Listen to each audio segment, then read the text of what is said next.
More of the garden too. There's the head of the line, and that's their tour guide. Oh, okay. Well, maybe not here. Sit down there. Yeah, there's my wife. Okay.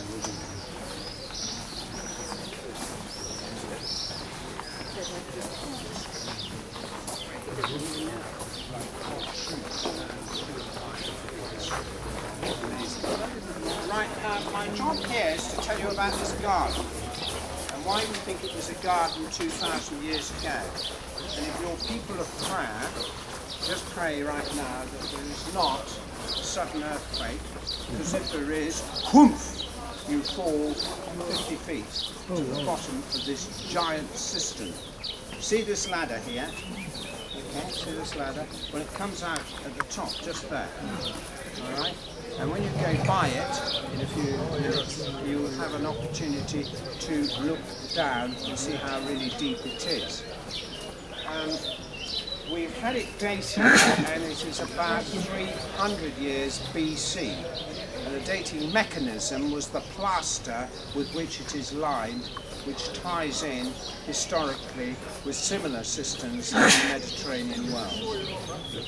Imagine our excitement when this garden tomb association in about 1926, when there were some British diggers in here, and we dug up just under that big tree with the cross branches beyond where you will be worshipping later, so you have plenty of opportunity to look at it. And we dug up this wine press, which caused huge excitement here in Israel, because it's one of the finest examples of a Christian era wine press ever found. Again, it's BC, this wine press. Now, what happens is you put the grapes in here and you press them underfoot. Where are the children? Yeah, you children would have been very deeply involved in pressing this grapes underfoot.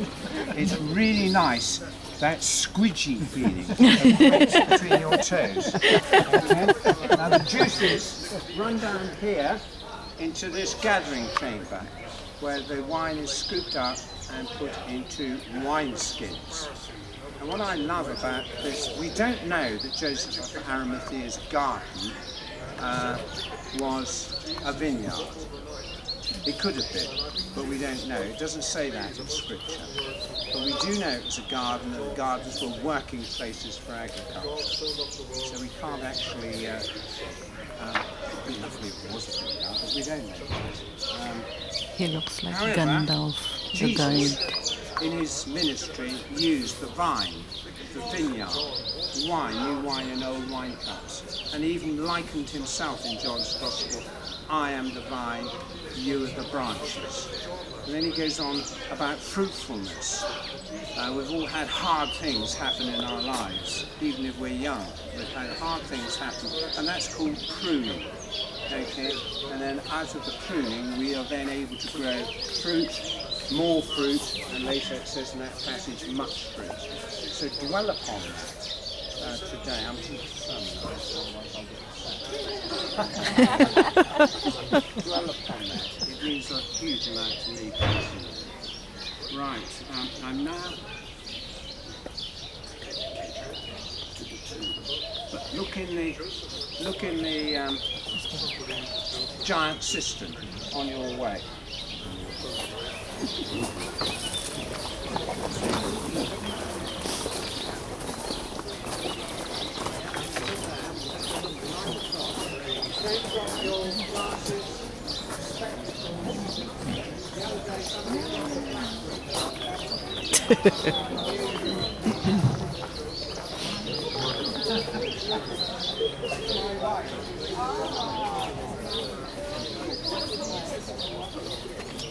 They said they just live here 3 months a year.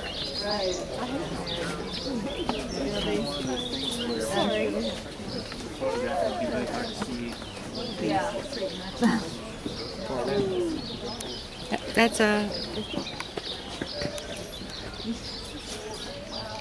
That's how deep that is. There's still some water there.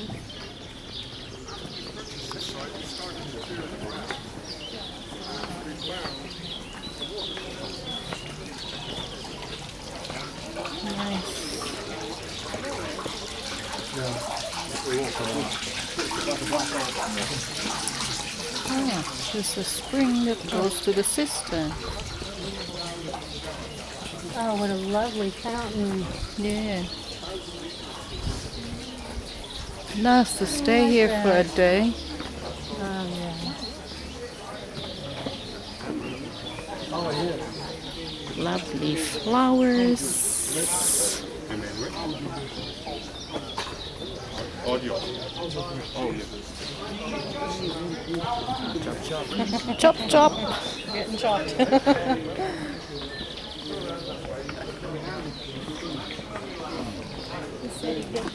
didn't have time to say, come on, y'all. Yeah. Yeah.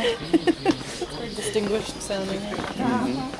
And always on the edge of wit and Yeah. humor all the time.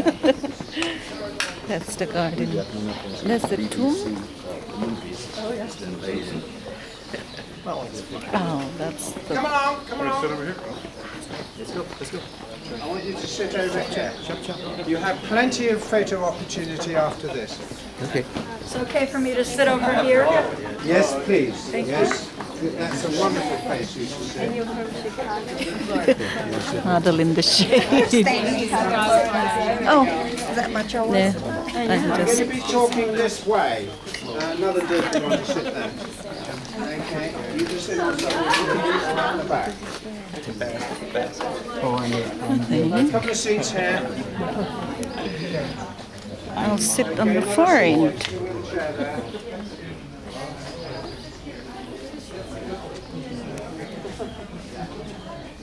Okay, right, now, in the 2,000 years ago, if you were a reasonably wealthy Jew, you see couple or family, we rock two in the many, many pit places around Jerusalem. There are thousands of these rock tombs, well over 2,000, and they keep discovering more. And what I'm going to do is explain how these are constructed. They have two chambers, chamber 1 and chamber 2. And the entrance is here, and it used to have very often a rolling stone in front of it, which will become clear as I explain it to you. The first chamber would be called a preparation room, or a weeping chamber. And the second chamber, much smaller, would be the tomb. So what would happen when somebody died was they come up to the family tomb, they roll the stone away, put the body in on the preparation floor, and the women would come and put spices on the body and wrap it very carefully. Descriptions of the wrapping by cloth are in John's Gospel, of Lazarus and the way Jesus' own body was treated. Then the family would gather round and pay their last respects, hence weeping chamber. And the body would be put in the inner tomb, which would be sealed. Everybody would leave, rolling stone put back. 11 months later, people would come, roll the stone away again, walk through the preparation chamber, unseal the tomb, and by then the body would have desiccated. They would gather up the bones and put them in a wooden box, about so big. Okay. And that box is called an ossuary. And the name of the person who had died would be written on the box, and then the box would be taken out of the tomb, rolling stone put back, the box would be carried away to the tomb of the fathers. Mount of Olives, tens of thousands of such tombs. So if you like, the Mount of Olives is the permanent resting place for the bones of a deceased person. The tomb, this rock tomb, is a sort of a processing unit owned by a particular family. Now think about your own families. Think of if you've been that family 2,000 years ago and you've been Jewish.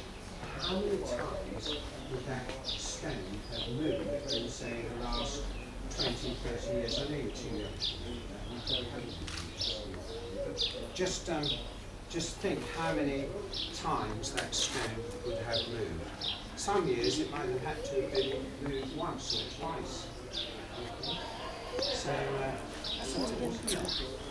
that's how it worked. And it makes sense to me, as a new guide here, of how the rolling stone worked. Why it was a rolling stone. Hugely heavy, 2 tons, really secure when in place. The odd body snatcher or jewel thief isn't going to come along and push it aside. You'd need a whole gang to do that. And yet, when a family event happened, when there was a death in the family, then of course a lot of people gather around, and it would be a perfectly normal thing to perhaps unseal the tomb, because we weren't quite sure how much they were sealed, and then move the stone aside and carry on these procedures that I've just been describing to you. Have you got it? Okay. Now, well, just to put that in context of this site turned into a church in the Byzantine times. So from 200 to 700 AD, this was a little Byzantine church. But before that, it was a tomb, a rock tomb, and the tombs inside are still in place. The entrance would have been about this high, and the rolling stone in this channel about this high. You get it? Now, we go to Mark's Gospel. It's after Sabbath, the 3rd day, and we've got 3 really worried women. We've got Mary Magdalene, Mary, the mother of Simon, and Salome, and they're hastening at first light down to the tomb with the spices to do the job properly, because I don't think Nicodemus and Joseph had time to do the job properly, because they were in a rush to do it before Sabbath. So they came down, and they were worried. Who, they said, is going to move the stone? And then when they arrived, their worry turned to alarm, because the stone had already been moved. Now, this is the interesting bit. When they arrived here, this is the preparation room, but the tomb areas are on the right. Do you see that? On the right, not in the same straight line. So this tomb is very unusual. There are 1 or 2 other examples, but it's very unusual in having the burying places on the right. And what's more, there are 3 of them. So this is a sort of a deluxe model. It does say that Joseph of Arimathea was very rich, so he had a good quality job made. And this one is for a full-grown man. That one is for a little child. Children, do you see that? That might have been for you. And that would have been for a lady. Do you follow? And these can be discreetly sealed up like coffins. They're the slots where the slabs would have gone. So these 3 women arrive, and they see the tomb is empty, so curiously, nervously, still alarmed, they go up and they look in, and on the right, it says in Mark's Gospel, they saw a young man dressed in white. And he said, "Do not be alarmed. You look for Jesus the Nazarene. He is risen. He is not here." Or in other accounts it says, "He is not here. He is risen." You don't look very enthusiastic. He is risen. He is risen indeed. Do you think you could just, as a group Alpha from all over the world, do you think you could say, "He is risen"? Yeah, on the count of 3. The whole garden here. 1, 2, 3. He is risen! Now, the only other thing to say, I said that this was a Byzantine church. We don't know why it was a Byzantine church, sometime between AD 200 and 700. But the indicator was that when Conrad Schick opened up this tomb, he saw above this area this cross. And it's a Byzantine cross, and it says from top to bottom, Jesus Christ, Alpha to Omega in Greek. So that's a rather exciting thing. And there are other features here which suggest it might have been a church. You see that notch up there? Might have been a beam coming out here. It's crumbled away on that side. There's a little niche up there where they may have put candles or a light or a lantern. And this window was cut to cast light on where perhaps, there it is, where Jesus' head might have been if he was buried there. But that's a bit fanciful in my opinion.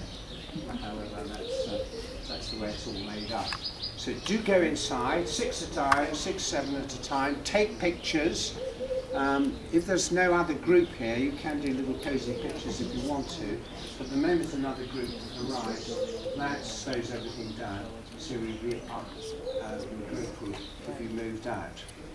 I've done a huge long time now without a commercial. Terrible. I don't know how I managed to do this. Anyway, there's only one commercial. It's 3 words. Please give generously. Thank you.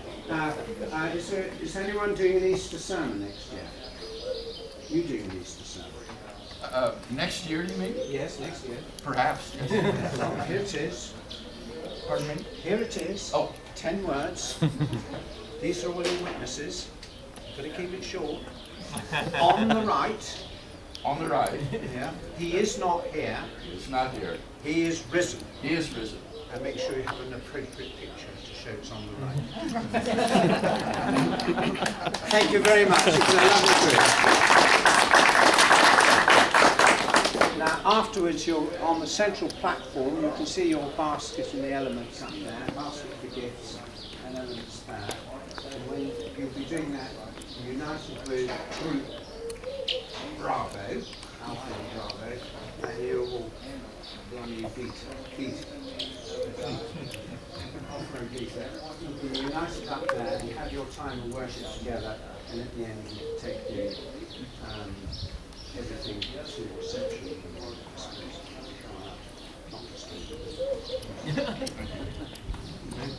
Great. Now, chest, scalp, 3 words.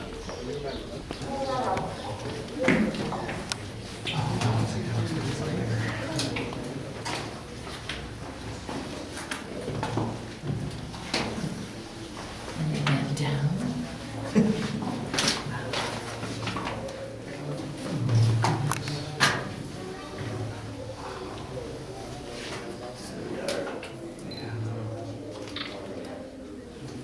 This is claustrophobic.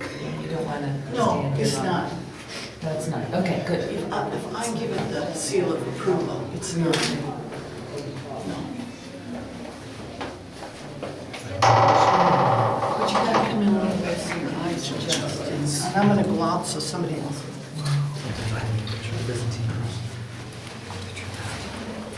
See it?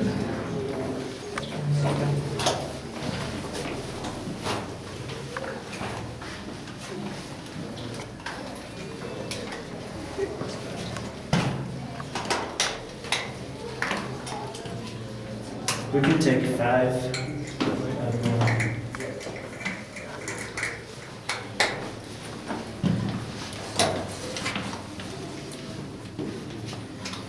You really need a wide angle.